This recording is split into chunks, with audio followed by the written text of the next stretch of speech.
Welcome to Easy Finances Tips. Today we'll guide you through creating an effective debt repayment plan.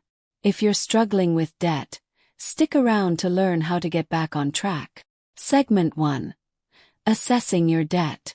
Start by listing all your debts, including the amount owed, interest rates, and minimum payments. This will give you a clear picture of your financial situation.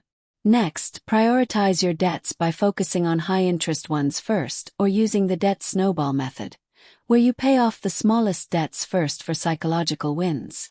Segment 2. Creating your repayment plan. Set a budget that allocates a portion of your income towards debt repayment. Consider consolidating debts with a lower interest rate if possible. Automate payments to avoid missing deadlines and stay disciplined. Regularly review and adjust your plan as needed to stay on track. A solid debt repayment plan can help you regain control of your finances. Stay committed and make adjustments as necessary. If you like this video, don't forget to like, subscribe, and hit the bell for more financial tips.